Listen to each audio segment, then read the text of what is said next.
النهارده بقى ان شاء الله طالعين لكم بشويه حاجات كده. الحاجات دي كده هتروح فين يا رجاله؟ هتروح الصعيد يا معلم اسلام. هتروح فين في الصعيد؟ اسيوط نفسها. ان شاء الله احنا طالعين بشويه حلويات زي ما انت ما شايف كده، كلها حاجات مميزه وجديده. الحاجات دي راحه اسيوط. بقول لك ايه يا بوبس، ما تعرف الناس كده يا بوبس، انت خدت ايه يا بوبس؟ يا عم بنقول لك خدنا الهارلي، وبنقول لك خدنا من عنده اكسسوار، احلى اكسسوار، وبنقول له ايه بقى؟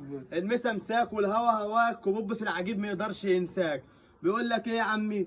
بيقول لك سيبك من الكام حصان اللي مجريك ومرفعك بشرطه ولبن وكاميركا وكتماش وكمان مقويك. بيقول له لا يا ريس كمان مشربه ايس، وبيقول له روح معايا حد واحنا ساندينك، ما يعرفش اللي ساند ربنا، والمعلم اسلام في شد المكن لو زنقك والله العظيم لا يهينك. بيقول لك يا وردتين في الفله يا مكانتين في الكاس، المعلم اسلام لا يشتم لا ينداس.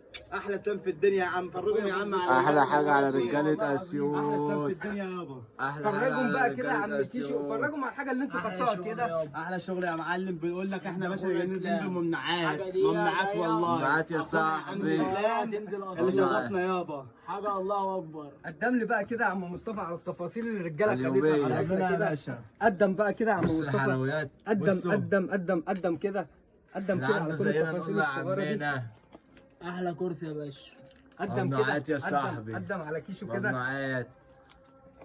طبعا انت كل ده مع جهاز البصمه. ان شاء الله ان شاء الله الحاجه دي هتنزل اسيوط، والرجاله بوبس وكيشو هيقفلوا المكنه، وان شاء الله هنوريها لكم بعد هوريكم ما الفينش تخلص يا باشا، بإذن انتظرونا يا الله. باشا. بعد ما احلى الحاجة اخوات والهوا يابا، احلى الصعيد، رجاله الصعيد، ينساك يا باشا. نورتونا رجاله رجالة. الصعيد، يا عم. واللي ابوس رجالة ايدي ما الصعيد كلها يخافش. نورتنا على حبيبي يا دماغي. رجاله، احلى رجاله في الدنيا.